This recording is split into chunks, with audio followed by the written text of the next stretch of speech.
حي على الفلاح.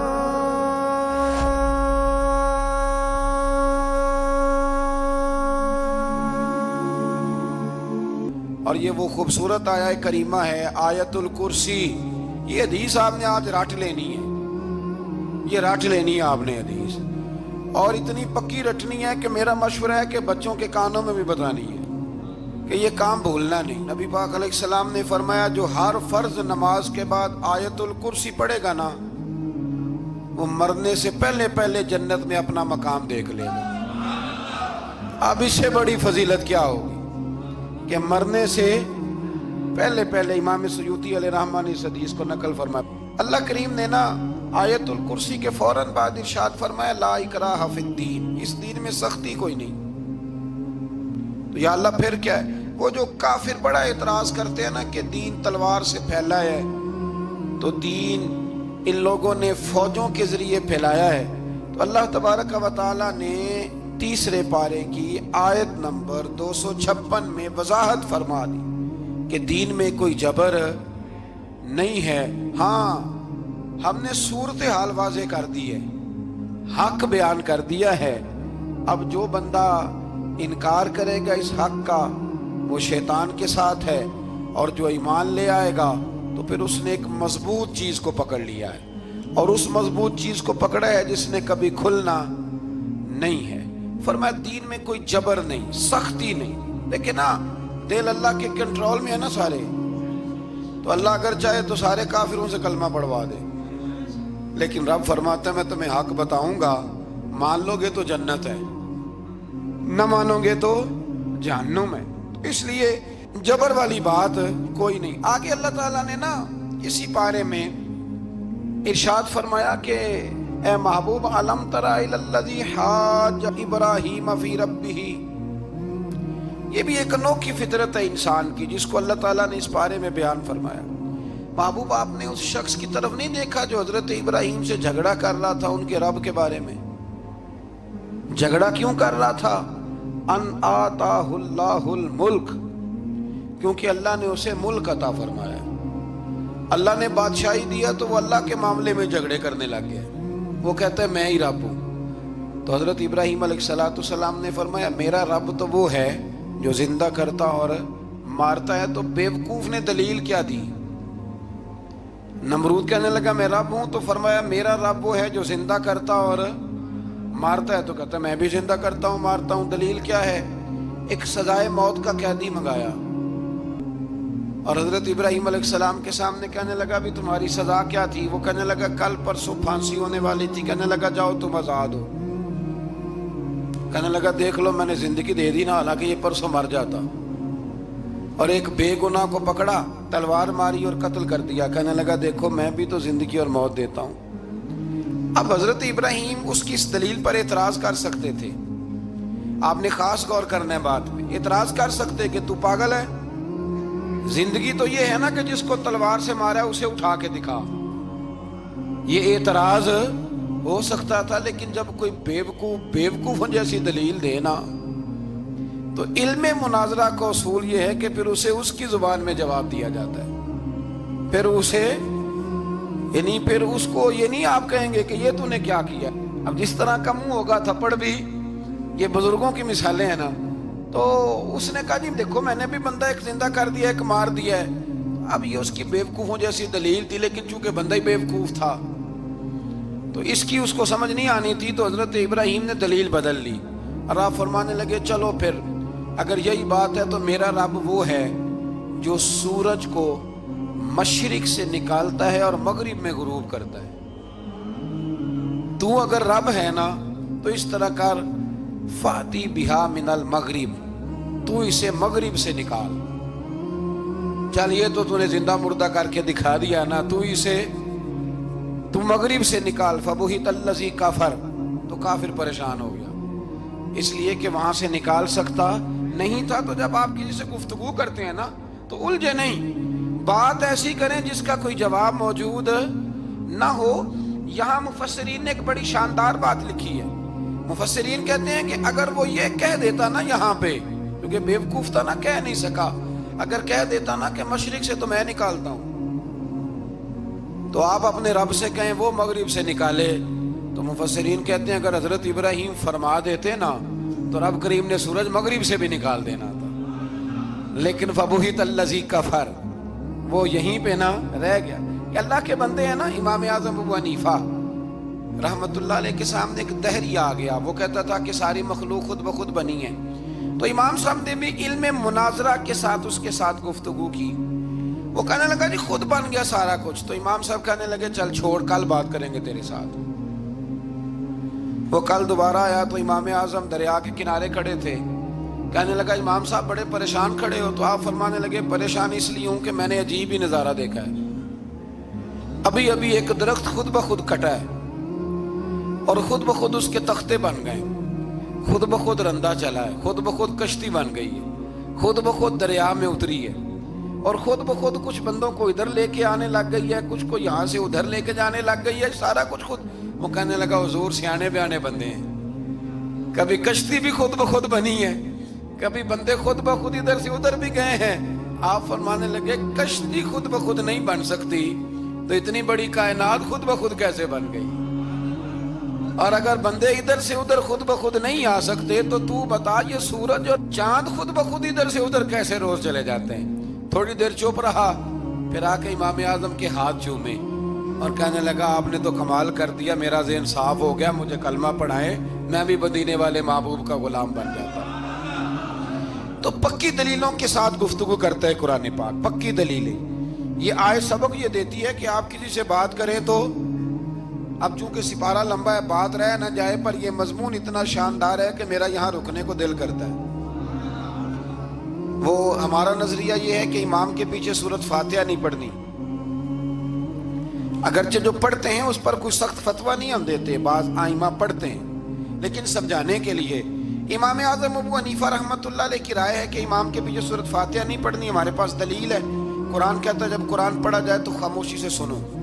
اور حضور کا فرمان موجود ہے مصنف ابن ابی شیبہ میں کہ امام کی قرات ہی مقتدی کی قرات ہے. بزرگ کہتے ہیں کہ دلیل اس طرح کی دو کہ سامنے والے کے ذہن تک بات پوری اتر جائے، آپ اسے سمجھا پائیں. امام صاحب نے جب یہ بات ارشاد فرمائی تو کچھ لوگ آپ سے مناظرہ کرنے آ گئے. 15-20 لوگ تھے.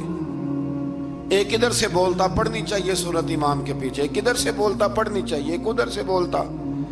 تو امام اعظم ابو حنیفہ فرمانے لگے تم سارے پڑھے لکھے لوگ ہو، یہ گفتگو کا طریقہ ہے؟ اس طرح بات کرتے ہیں کسی کے سامنے؟ میں اکیلا ہوں اور تم 15 لوگ ہو، کوئی ادھر سے بولتا ہے کوئی ادھر سے بولتا ہے، طریقہ کرو کوئی بات کا. وہ چپ کر گئے. کہنے لگے ویسے ٹھیک تو ہے، ہم تو غیر مہذب ہو گئے. امام صاحب کہنے لگے ایک بندے کو منتخب کرو وہ میرے سامنے آئے. انہوں نے ایک بندہ منتخب کر لیا. وہ کہنے لگا جناب یہ ہمارا نمائندہ ہے، یہ اگر جیت گیا تو ہم سارے جیت گئے، یہ اگر ہار گیا تو ہم سارے. تو امام صاحب کہنے لگے کیوں منتخب کیا؟ کہنے لگے جی سارے بولیں گے تو سمجھ نہ آئے گی کوئی کیا کہہ رہا ہے، کوئی کیا کہہ رہا ہے، کوئی کہاں ہے کوئی کہاں ہے. تو امام صاحب کہنے لگے میرا بھی مسئلہ یہی ہے، ایک الحمدللہ رب العالمین پہ ہے اور دوسرا صراط الذین انعمت علیہم پہ ہے. تو میں بھی کہہ رہا ہوں کہ جو امام آگے لگا لیا نا اس پر اعتبار کرو، اس پر اعتبار کرو. تو دلیل وہ دیں کہ جو دلیل سامنے والے کے ذہن میں اتر جائے. چلیں جی تھوڑا آگے چلتے ہیں. اللہ کریم نے نا آگے ایک اور مثال بیان کی. یہ جو بہت سارے لوگوں کے دلوں میں خیال آتا ہے نا قبروں میں جائیں گے ہڈیاں گل جائیں گی سڑ جائیں گی تو کیسے اٹھیں گے.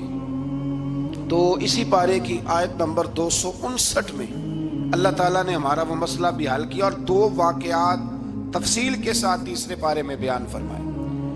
اللہ کریم فرماتے ہیں کہ کیا آپ نے اس شخص کو نہیں دیکھا کہ جو ایک ایسی بستی پر سے گزرا وَهِيَ خَاوِيَةٌ عَلَىٰ عُرُوشِهَا، جو اپنی چھتوں کے بل گری پڑی تھی، یعنی بستی تباہ ہو گئی تھی. وہ آدمی وہاں سے گزرا، وہ حضرت عزیر علیہ السلام تھے. بہت سارے مفسرین کے نزدیک بعض نے یہ لکھا ہے کہ چونکہ یہاں اللہ نے کسی کا ذکر نہیں کیا تو ہم بھی کسی کو مخصوص نہیں کرتے، لیکن کثیر کی تعداد یہ ہے کہ حضرت عزیر تھے. آپ گزرے ایک بستی میں تو آپ نے دیکھا کہ وہ بستی تباہ حال ہو گئی ہے اور زمین پلٹ دی گئی ہے، چھتوں کے اوپر لوگ مرے ہوئے پڑے ہیں. تو آپ کے دل میں خیال آیا کہ یا اللہ تو انہیں کیسے زندہ کرے گا بعد موتہا، مرنے کے بعد. خیال آیا, اللہ کریم نے نا انہی پہ موت طاری کر دی, حضرت عزیر علیہ السلام پہ. ان کے پاس تھوڑا سا کھانا تھا, ایک گدھا تھا, درخت کے نیچے لیٹ گئے, گدھے کو باندھ کے اللہ تعالیٰ نے ان پر نیند طاری کی اور وہ 100 سال تک سوتے ہی رہے. وہ بے آباد بستی آباد ہو گئی, وہاں شہر آباد ہو گیا, دنیا آباد ہو گئی, زمانہ آباد ہو گیا. آپ جب سوئے تو آپ کی عمر مبارک 40 سال تھی.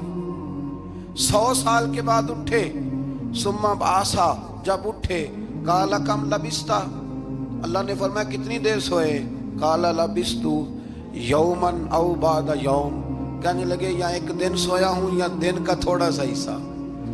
تو رب کریم نے فرمایا نہیں, آپ تو 100 سال تک سوئے رہے. فرمایا وہ دیکھو ذرا گدھے کی طرف, وہ گدھا جو تھا نا ان کا وہ گل سڑ گیا, ہڈیاں بکھر گئیں, اور وہ جو کھانا تھا نا پھل تھے, شربت تھا, سالن تھا, اس کا حال یہ ہے کہ لم یتسنہ, وہ باسی بھی نہیں ہوا. یہ ہے میرے رب کی قدرت. جس نے پہلے گل سڑ جانا تھا وہ باسی بھی نہیں ہوا, اور وہ گدھا اس کی ہڈیاں بھی بکھڑ گئیں. تو رب کریم نے فرمایا سمجھ آئی ہے میں مردے کیسے زندہ کروں گا؟ عرض کی یا اللہ ایسی سمجھ آئی ہے جو کبھی بھولے گی بھی نہیں. 100 سال تک سوئے رہے. یہ بڑا لطیف واقعہ ہے. حضرت عزیر علیہ السلام اٹھ کے نا تو اپنے گھر گئے تو کوئی پہچانتا ہی نہیں تھا. ایک بوڑھی اماں جس کی عمر بہت زیادہ ہو گئی تھی, اس کو جا کے سلام لی تو آپ فرمانے لگے اس اماں سے یہ عزیر کا گھر ہے؟ تو اماں فرمانے لگی ہاں ہے تو عزیر کا, لیکن وہ تو 100 سال پہلے غائب ہوئے, دوبارہ آئے ہی نہیں. آپ فرمانے لگے اماں میں ہوں عزیر. اماں کہنے لگی کہ عزیر کی تو ہر دعا قبول ہوتی تھی, اگر آپ عزیر ہیں نا تو دعا کریں. میری ٹانگیں جواب دے گئی ہیں, آنکھوں سے نظر نہیں آتا, آپ دعا کریں. اگر آپ واقعی عزیر ہیں تو اللہ مجھے شفا دے دے گا. تو حضرت عزیر نے دعا کی تو رب نے انہیں شفا دے دی. حضرت عزیر کی عمر اس وقت بھی 40 سال تھی. حضرت عزیر کی عمر جب گئے تب بھی, واپس آئے تو, اور حضرت عزیر کا بیٹا ان سے ملا تو اس کی عمر 118 سال تھی. پوتے بھی بوڑھے تھے. لوگوں نے حضرت عزیر علیہ السلام سے کہا یہ کیا ہے؟ فرمانے لگے یہ میرے اللہ کی قدرت ہے, یہ میرے رب کی قدرت ہے. آج بھی آپ دیکھ لیں کہ کچھ لوگوں کے بال ساری زندگی سفید نہیں ہوتے, اور کچھ 17 سال کے 16 سال کے نوجوان ہیں تو سارا سال ان کا سفید ہو جاتا ہے. علامات وہ آ جاتی ہیں جو بوڑھوں میں ہوتی ہیں. تو اللہ تبارک و تعالیٰ نے فرمایا کہ یہ ہماری قدرت ہے, اس طرح کر کے ہم مردوں کو زندہ کریں گے.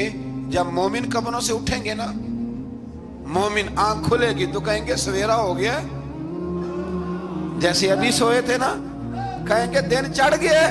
تو اللہ فرمائے گے ہاں دن بھی چڑھ گیا ہے, اور رب رسول کے دیدار کا نظارہ بھی تمہیں دیا جائے گا.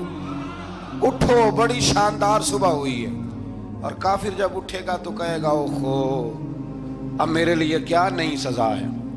تو اس سے بالکل آگے متصل حضرت ابراہیم علیہ السلام کا وہ واقعہ اسی پارے میں ذکر کیا گیا ہے. جب حضرت ابراہیم علیہ السلام نے کہا تھا کہ اے اللہ مجھے دکھا تو مردے کیسے زندہ کرے گا, تو رب کریم نے فرمایا یقین نہیں. عرض کی یا اللہ اطمینان قلبی کے لیے. ایک علم الیقین ہوتا ہے, ایک عین الیقین ہوتا ہے, ایک حق الیقین ہوتا ہے. کہ یا اللہ میں اطمینان قلبی کے لیے. تو اللہ نے فرمایا 4 پرندے لے لو. حضرت ابراہیم علیہ السلام نے 4 پرندے لیے. اس نے لکھا ہے کوا تھا, مور تھا, مرغی تھی, کبوتر تھا, مختلف نام آئے. وہ 4 پرندے لیے, پھر ان کو ذبح کیا, پھر ان کا قیمہ بنایا, پھر گوشت ایک دوسرے میں مکس کیا, پھر 4 مختلف پہاڑیوں پہ رکھا. اللہ نے فرمایا مکس ہو گئے نا آپس میں, اب تم آواز دو. حضرت ابراہیم نے آواز دی اور رب نے زندگی دی, اور وہ پرندے اپنی ٹانگوں پر چلتے ہوئے حضرت ابراہیم کے پاس آ کے کھڑے ہوئے. تو فرمایا ابراہیم جس طرح ان کو زندہ کیا نا, اسی طرح پھر قبروں سے میں ہڈیاں بھی زندہ کر کے نکال دوں. میں ایک فلسفی کو پڑھ رہا تھا. یہ ہمارے جدید دور کے فلسفی بڑے عجیب باتیں کرتے ہیں. وہ کہتے ہیں جی ہوا ایسی چلتی ہے کہ انسان قبر میں ہوتا ہے تو ہڈیاں گل سڑ جاتی ہیں تو کوئی بھی نہیں بچتا. اور پھر آپ کہتے ہیں کہ کچھ کو عذاب ہوتا ہے کچھ کو ثواب ہوتا ہے، تو قبر کے اندر جب مردے چلے گئے تو آپ یہ بھی کہتے ہیں بعض لوگ کہ ایک ایک قبر سے 70 اٹھیں گے تو ایک کو عذاب ہو رہا ہے ایک کو ثواب ہو رہا ہے، یہ کیا ماجرا ہے؟ ہمارے بزرگوں نے جواب دیا ہے، ہمارے بزرگوں نے یہ جواب دیا ہے کہ یہ ہوائیں یہ فضائیں یہ ساری اللہ کی قدرت ہے۔ ہر آدمی کو ٹھنڈ لگ جاتی ہے سردیوں کے موسم میں نے کچھ ایسے بندے دیکھے ہیں، بلکہ کوئی مجھے کہے گا تو میں دکھا دوں گا، ساری سردیاں سویٹر نہیں پہنتے پھر فوت ہو جاتے ہیں، اور کئیوں نے 6 پہنے ہوتے ہیں، پھر بھی دانت کے ساتھ دانت بج رہا ہوتا ہے، وہ کہتے ہیں توبہ توبہ بڑی ٹھنڈ ہے۔ یہ بھائی آب و ہوا ایک ہی ہے، لیکن وجود کے اثر قبول کرنے کے معاملات بھی اور ہی ہے۔ یہی معاملہ قبر میں ہوگا۔ دیکھیں نا حضرت عزیر علیہ السلام کے گدھے نے بھی آب و ہوا لکھی اور کھانے نے بھی، تو گدھا گل سڑ گیا اور کھانا گلا سڑا۔ دوسری بات یہ کہ قبر میں بندے اکٹھے ہیں تو کسی کو عذاب تو کسی کو ثواب۔ تو امام جلال الدین سیوطی رحمۃ اللہ علیہ فرماتے ہیں 2 بھائی اگر ایک پلنگ پہ سوئے ہوں تو ایک خواب میں لاہور ہوتا ہے دوسرا پشاور ہوتا ہے، سوئے کہاں ہوتے ہیں؟ اکٹھے ایک پلنگ پہ۔ وہ ایک کہتا ہے میں رات کو لاہور تھا اور دوسرا کہتا ہے نہیں تو غلط کہہ رہا ہے میں تو پشاور تھا، تو ہوتے کہاں ہیں؟ تو اگر ایک جگہ پہ آپ موجود ہیں اور اللہ تبارک و تعالیٰ نے آپ کو روحانی طور پر کہیں کا کہیں پہنچا دیا ہے، تو اسی طرح قبروں میں بھی اگر کسی کو عذاب ہوگا تو ہو ہی جائے گا، اللہ معاف کرے، اور اگر کسی پہ رحمت ہوگی تو وہ بھی انشاءاللہ ہو ہی جائے گی۔ تھوڑا سا آگے بڑھتے ہیں۔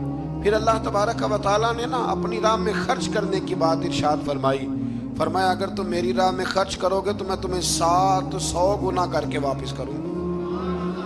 اللہ کی راہ میں خرچ کریں گے تو کتنا ملے گا؟ یہاں بھی معاملہ یقین کرنے کا ہے۔ قوم کو یقین آ جائے نا کہ ڈبل ہو جائیں گے تو ساری قوم لٹ جاتی ہے۔ اگر اتنا یقین ہو جائے نا ڈبل ہو جائیں گے تو لٹ جاتی ہے، تو اگر یہ بھی یقین ہو جائے نا کہ 700 گنا ہو جائیں گے تو پھر بھی میرا خیال یہ ہے کہ قوم لٹنے کو تیار ہو سکتی ہے، لیکن وہاں لٹ کے برباد ہوتے ہیں۔ رب رسول کے رستے میں لٹیں گے تو آنے والی نسلوں کو بھی اللہ آباد فرما دے گا، اللہ آباد کر دے گا آنے والی نسلوں کو۔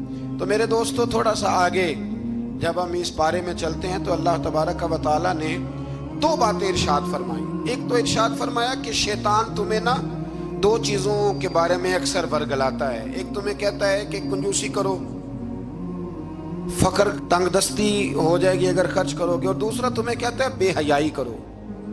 اللہ نے فرمایا یہ 2 کام تم نے کرنے نہیں، نہ تم نے بخل کرنا ہے اور نہ تم نے بے حیائی کرنی ہے۔ اور پھر آگے جا کے ارشاد فرمایا کہ دانائی بڑی حکمت ہے، عقل مندی بڑی حکمت ہے، زندگی دانائی سے گزارو۔ یؤتی الحکمت من یشاء، اللہ جسے چاہتا ہے حکمت عطا کرتا ہے۔ ومن یؤت الحکمت فقد اوتی خیرا کثیرا، اور جسے اللہ نے دانائی دی نا عقل، اللہ فرماتا ہے اسے ہم نے خیر کثیر عطا کی۔ کام سارے ہی ہو جاتے ہیں پر جو عقل کے ذریعے کیا جائے نا، شیخ سعدی نے کہا تھا اگر تیرے پاس 1 من علم ہے نا تو 10 من عقل کی بھی ضرورت ہے، پھر وہ علم آگے پہنچتا ہے۔